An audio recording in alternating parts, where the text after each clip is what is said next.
Today we will cover some of important issues. These important topics are from science and technology part. The first news is about the South Asia satellite, which is known as the GSAT-9. It is a geostationary communication satellite launched by the ISRO to provide the communication and other applications over the South Asian countries. Actually, it was in news because India will set up the 5 ground stations and more than 500 terminals in the 5 neighboring countries, namely Bhutan, Nepal, Maldives, Bangladesh and Sri Lanka.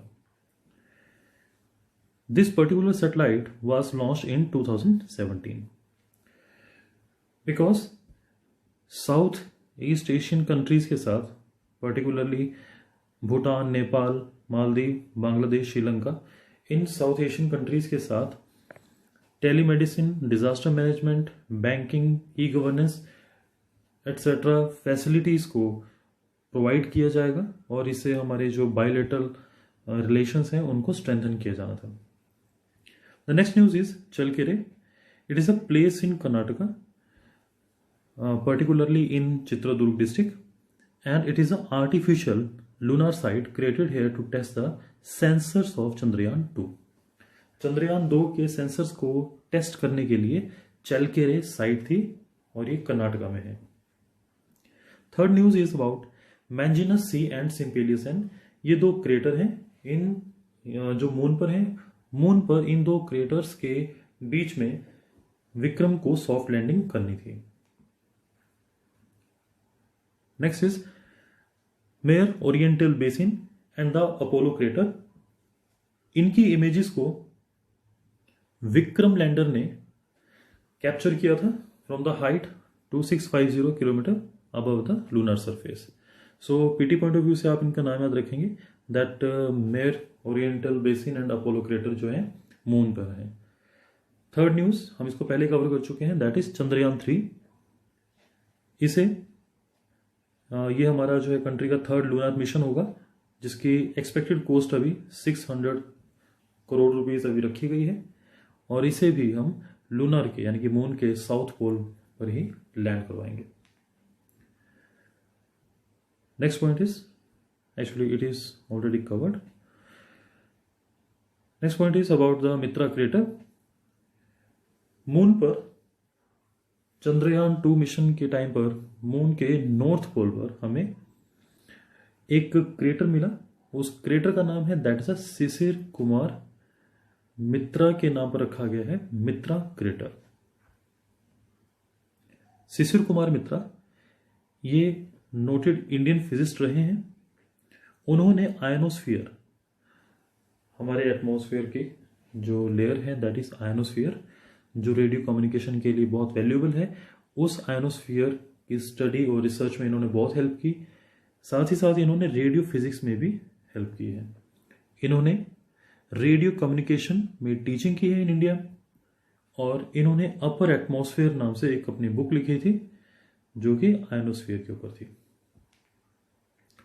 Next point is protolunar terrain test facility. ये बेंगलुरु में है.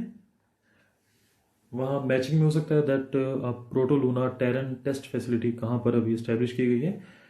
Actually इस site पर तमिलनाडु के सालेम से कुछ rocks के samples को यहाँ पे लाया गया है और क्योंकि ये जो रॉक्स हैं जो तमिलनाडु से मंगाई गई हैं ये काफ़ी हद तक मैच करती हैं लूनार सॉइल से.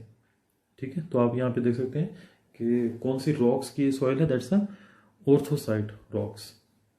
तो आप इसमें याद रखेंगे प्रोटोलूनार टेरेन टेस्ट फैसिलिटी बेंगलुरु में है. UPSC can ask this time that 15 minute window of terror कौन सी थी. ये वो टाइम था जब विक्रम ने लैंडिंग करनी थी. Soft landing was expected but ये हो नहीं पाई थी. एक्चुअली जब ये सॉफ्ट लैंडिंग होने वाली थी तब वहां पर लूनार डस्ट की वजह से डैमेज जो इंस्ट्रूमेंट थे, उसके बहुत ही डेलिकेट इंस्ट्रूमेंट्स होते हैं, तो उन इंस्ट्रूमेंट्स में खराबी आ सकती थी. That is why it was the time period of 15 minutes. So 15 minute window of terror जो है विक्रम लैंडर की सॉफ्ट लैंडिंग से रिलेटेड है। Next point is Chandrayaan 2 mission के साथ कुछ हमने पेलोड्स के बारे में पता होना चाहिए, बस उनकी मेन फंक्शनिंग आपको पता हो। जैसे चेस्ट, जो चेस्ट है उसकी मेन फंक्शनिंग क्या थी कि जब यहाँ साउथ पोल पर सॉफ्ट लैंडिंग हो जाती उसके बाद ये मून सरफेस पर वर्टिकल टेम्परेचर्स को, मतलब क्या है, सरफेस से नीचे तक जाते, यानी कि सरफेस का टेम्परेचर और सरफेस के नीचे का टेम्परेचर उसको मेजर करता है, लेकिन ये अपना काम नहीं कर पाया। जैसे कि डेप्थ ऑफ 10 सेंटीमीटर तक इसने टेम्परेचर को मेजर करना था। Second load is Rambha, which is expected to provide valuable information on the lunar ionosphere. Third is ChaSTE 2। ChaSTE 2 actually अभी रिसेंटली न्यूज में दोबारा फिर आया क्योंकि इसने आर्गन 40 को डिटेक्ट किया है मून के ऊपर, आर्गन 40। चेस 2 का प्राइमरी ऑब्जेक्टिव क्या था? To carry out an in situ study of the composition and distribution of lunar neutral exosphere and its variability. जो एटमॉस्फेयर, जैसे कि चेस 2 के नाम में आप देख रहे हैं यहाँ पे एटमॉस्फेयर नाम आ रहा है कि एटमॉस्फेयर की कंपोजिशन कैसी है, तो उसको चेक करने के लिए चेस 2 यहाँ पर अपने एक्सपेरिमेंट्स कर रहा था और उसकी कंपोजिशन को चेक कर रहा था। Next point is class. Class भी हमने कल देखा था। इसका जो मेन फंक्शन था कि मून सरफेस पर magnesium, aluminium, silicon, titanium, iron, sodium, calcium etcetera जितने भी यहाँ एलिमेंट्स है उनको स्टडी करना, उनको आइडेंटिफाई करना कि यहाँ पर कौन कौन से एलिमेंट यहाँ पड़े हैं। ठीक है, तो आपको ये 4 लोड बहुत मेन लोड है, आपको पता होने चाहिए। That is ChaSTE, Rambha, CHACE 2 and class. Next is Gaganyaan, that is also known as human space flight program by ISRO. इसमें 2022 में 3 एस्ट्रोनॉट्स को 7 दिनों के लिए लो अर्थ ऑर्बिट में भेजा जाएगा और GSLV Mk3 से अपलिफ्ट किया जाएगा। 10,000 करोड़ की इसकी कॉस्ट है। मेन गगनयान फ्लाइट से पहले, उसे 30 महीने पहले अनमैन्ड फ्लाइट को भेजा जाएगा। एंड इस जो गगनयान है, इस स्पेस फ्लाइट प्रोग्राम की परमिशन हमें 2009 से हमें मिल गई थी। इसी गगनयान के लिए गगनयान नेशनल एडवाइजरी काउंसिल बनाई गई है, जिसमें कि जो सीनियर ऑफिशियल्स हैं like secretary of department of space, department of science and technology, principal scientific adviser to PM, former chairman of ISRO, ये सभी अपने गगनयान को एकम्प्लिश करने में हेल्प करेंगे। नेक्स्ट इज गगनयान से रिलेटेड है, ह्यूमन स्पेस फ्लाइट सेंटर को सेटअप किया गया है बेंगलुरु में, जिसमें ह्यूमन स्पेस फ्लाइट प्रोग्राम से रिलेटेड सारी एक्टिविटीज कंप्लीट की जाएंगी। तो आपको याद रखना है कि इसका सेटअप कहाँ किया गया है? बेंगलुरु के अंदर। और जब टेस्ट फ्लाइट्स की जाएंगी, जो पहली अनमैन्ड टेस्ट फ्लाइट की जाएगी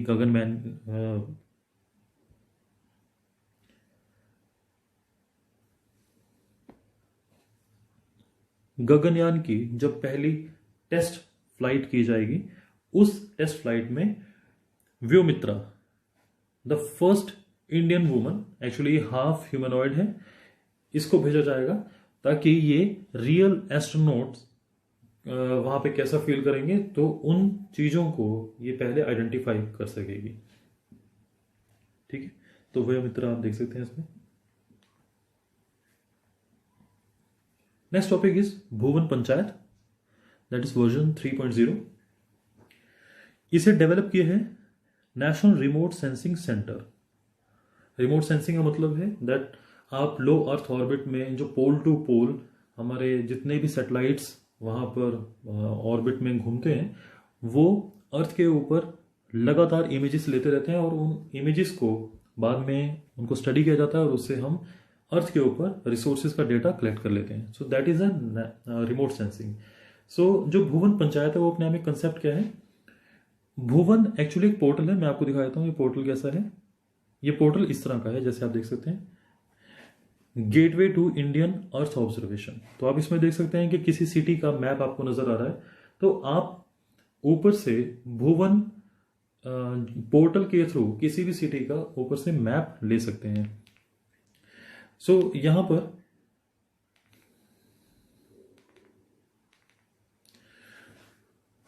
इसमें हम देख रहे हैं कि ये जो वर्जन 3 है इसके अंदर user friendly web geo portal under the ISRO SISIDP project, that's a space based information support for decentralize planning. That means जो ग्राम पंचायतें हैं वो अपने ग्राम पंचायत से रिलेटेड डेवलपमेंट अगर कोई प्रोग्राम बना रहे हैं तो ऊपर से वो फोटोग्राफ लेकर अपने जो प्लानिंग है उसको बहुत ही एफिशिएंट बना सकते हैं। सो भुवन पंचायत ये जो है डिसेंट्रलाइज प्लानिंग के लिए बहुत वैल्यूएबल है। ठीक है, it will provide the geo spatial services to aid gram panchayat developing planning process of ministry of Panchayati Raj. इसमें पहली बार जो है हम high integrated high resolution satellite data को प्रोसेस करेंगे। दैट मीन्स जो ऊपर से फोटोग्राफ्स ली जाएंगी वो बहुत ही आप कह सकते हैं कि वो हाई रेजोल्यूशन फोटोग्राफ्स होंगी, जिसके थ्रू क्लैरिटी के साथ जो पंचायतें हैं वो अपने एरिया की प्लानिंग कर सकेंगे। तो in the end that's a Bhuvan, a national Jio portal developed and hosted by the ISRO, that's comprising of Jio special data services and tool for analysis. तो आप इसमें याद रखेंगे कि भुवन पंचायत है वो NRSC ने, जो कि इसरो का है, उन्होंने बनाया है और इसरो का ही प्रोजेक्ट है, that is SISIDP, space based information support for decentralize planning.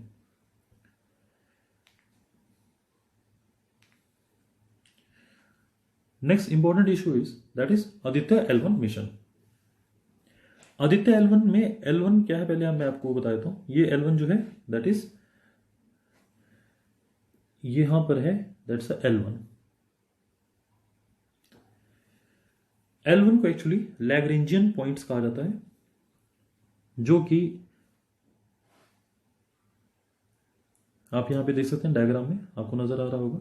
ये L1 है, that is L4, L5, L2 and L3। तो L1, 2, 3, 4 एंड 5।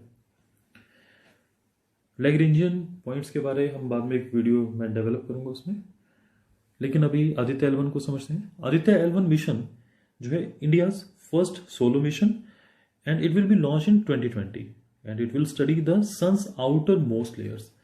जो सन है उसकी आउटर मोस्ट लेयर्स हैं, आप उसमें याद रखेंगे that outer most layer is corona, beneath that's a chromosphere और उसके नीचे है फोटोस्फेयर। तो फोटोस्फेयर से अगर आप याद रख सकते हैं दैट्स ये सॉफ्ट एंड हार्ड एक्सरेज यहां से निकलती हैं, क्रोमोस्फेयर से ही यूवी रेज निकलती हैं और कोरोना से विजिबल और नियर इंफ्रारेड रेज निकलती हैं।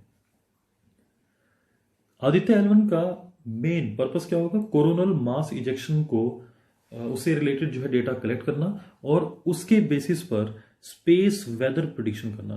मतलब क्या है कि कई बार सन की तरफ से बहुत ज्यादा हार्मफुल रेडिएशंस अर्थ की ओर प्रोजेक्ट होते हैं, उन जो रेडिएशंस को हम टाइमली डिटेक्ट कर पाएंगे तो बहुत ज्यादा फायदा होगा।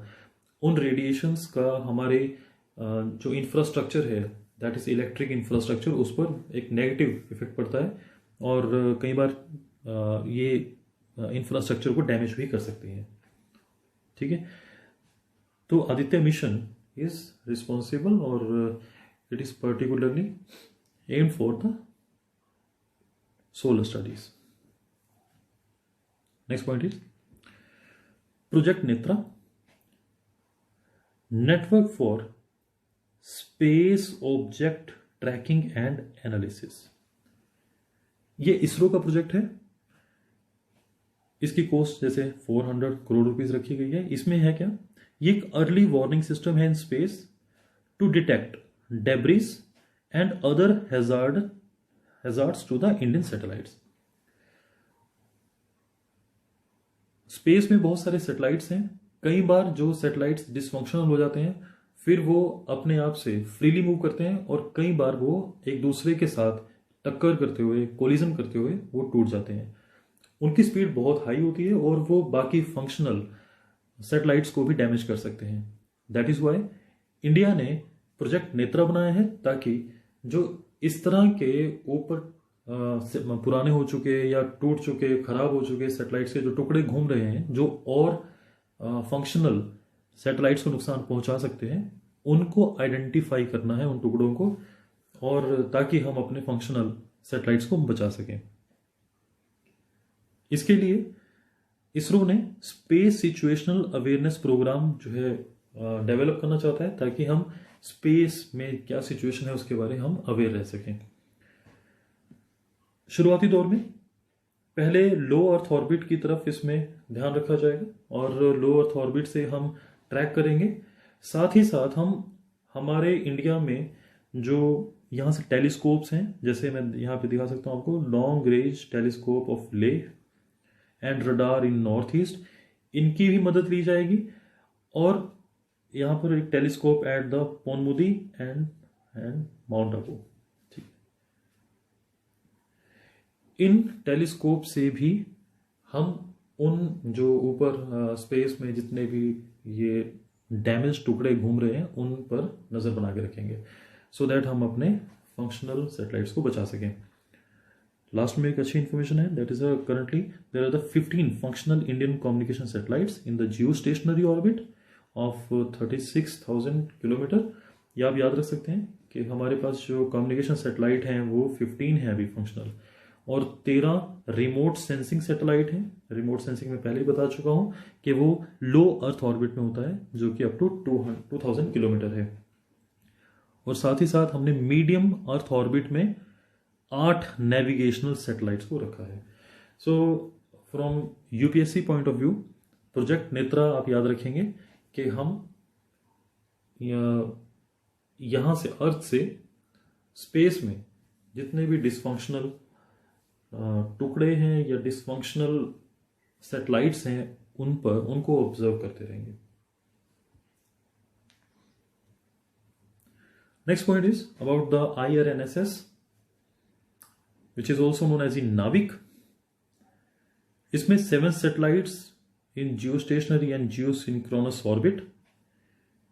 ये हमारे जैसे यूएसए का जीपीएस है, उसी तरह से इंडिया ने अपना रीजनल नेविगेशन सिस्टम बनाया है, which can provide the accurate positioning services to its citizens. It can cover a region extending to 1500 kilometre beyond the Indian borders। ये एग्जाम में पूछा जा चुका है कि कितने किलोमीटर तक ये देख सकता है इंडियन बॉर्डर की, और इसकी एक्यूरेसी है that is nearly 20 metre. Security agencies को हाई एक्यूरेसी मिलती है। नाविक के रिगार्डिंग अभी रिसेंटली न्यूज क्या थी कि यूएसए की जो कांग्रेस है उन्होंने नाविक को, इंडियन नाविक को एलाइड नेविगेशनल सैटेलाइट सिस्टम में की तरह अप्रूवल दी है। जैसे उन्होंने यूरोप का गैलीलियो सिस्टम है, जापान का QZSS है, तो यूएसए ने गैलीलियो और QZSS की तरह इंडियन नाविक को एलाइड नेविगेशनल सैटेलाइट की तरह अप्रूव किया है। इसका मतलब ये है कि वहां के नेशनल डिफेंस ऑथराइजेशन एक्ट 2020 के अनुसार यूएसए अपने जीपीएस का डेटा इंडियन नाविक के साथ शेयर करेगा। यूएसए ने अभी तक रशिया के ग्लोनास और चाइना के बैड्यू को नॉन अलाइड सिस्टम अभी तक माना है। That means USA satellite navigation system will not cooperate और exchange data with these 2 satellite navigation system. So India के लिए काफ़ी अच्छी बात है। दैट मीन्स कि इंडिया और यूएसए अपने बायलैटरल रिलेशंस को और स्ट्रेंथन कर रहे हैं। तो आप इसमें 3-4 चीज़ें इसमें याद रख सकते हैं। एक तो हमें एलाइड नेविगेशनल सैटेलाइट सिस्टम का अप्रूवल मिल गया है, जैसे यूरोपियन यूनियन के गैलीलियो और जापान के QZSS को मिला हुआ है। और यहां पर आप दूसरी बात याद रखनी है कि रशिया का अपना पोजिशनल सिस्टम है, दैट्स अ ग्लोनास, और चाइना का है BeiDou. Next news is about the mission Venus which is also known as a Shukrayaan. तो इसे अभी जो है लॉन्च, इसकी जो डेट प्रपोज की गई है वो 2023 में लॉन्च किया जाना है, और जिसमें कि जो टारगेट रखा गया है इसको कि शुक्र के नियरेस्ट पॉइंट में 500 किलोमीटर तक और उसे फारदेस्ट पॉइंट दैट्स 60,000 किलोमीटर तक वहां से स्टडी किया जाएगा।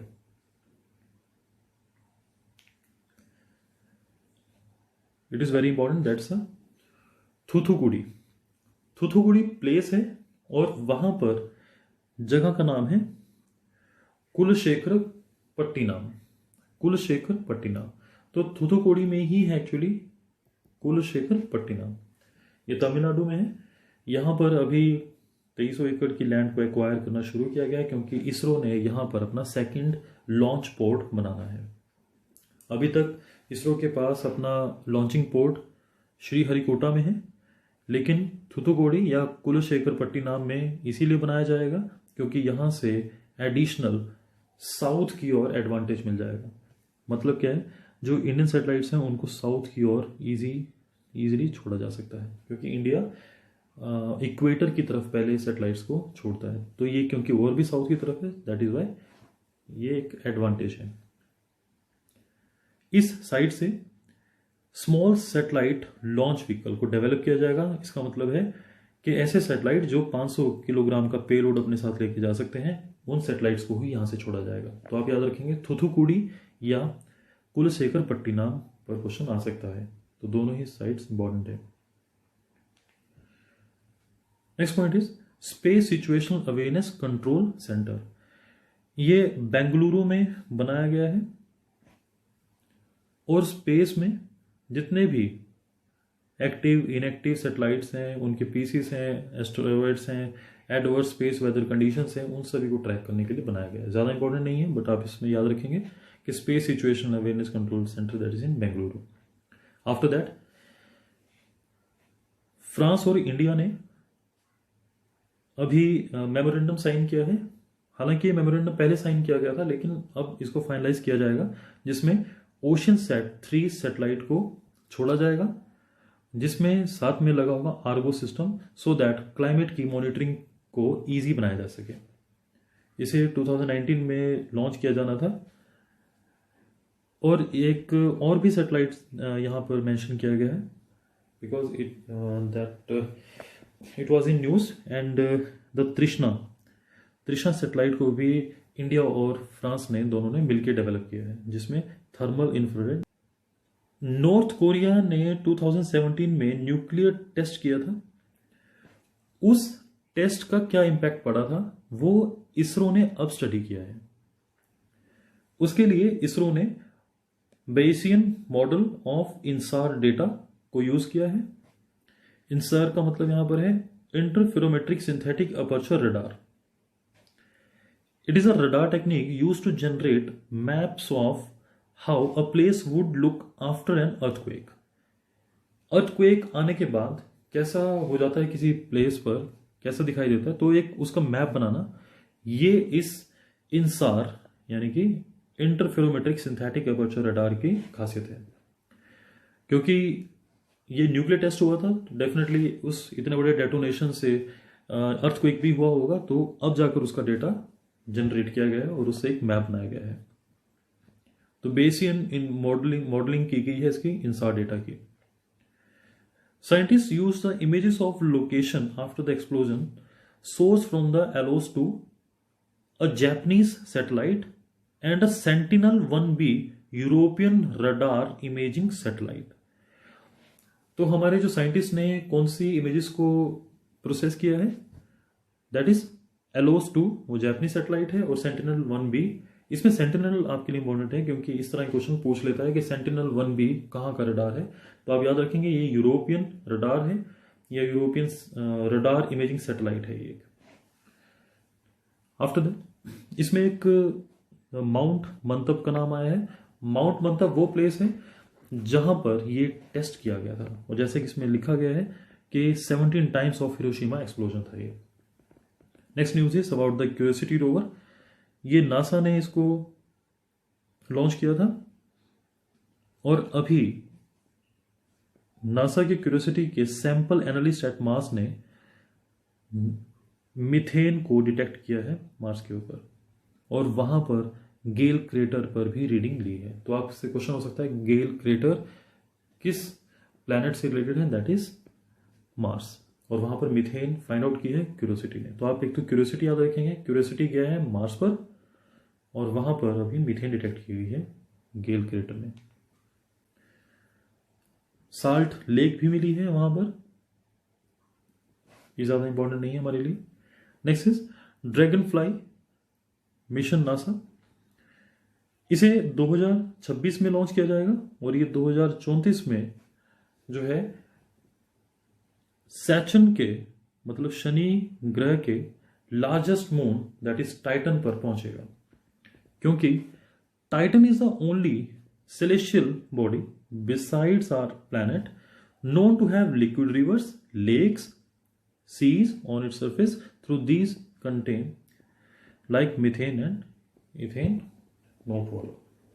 That means अर्थ के अलावा हमारे जितने भी जो सौरमंडल है, सोलर सिस्टम है, उसमें एक टाइटन ही एक ऐसी सेलेशियल बॉडी है, एक ऐसा उपग्रह है, ये शनि का उपग्रह है, जहां पर पानी के, लेक्स के, सी के हमें एविडेंसेस मिले हैं। तो वहाँ एक सैटेलाइट को एक मिशन वहाँ के लिए ऑन किया गया, that's a dragon fly mission by NASA, that is very important.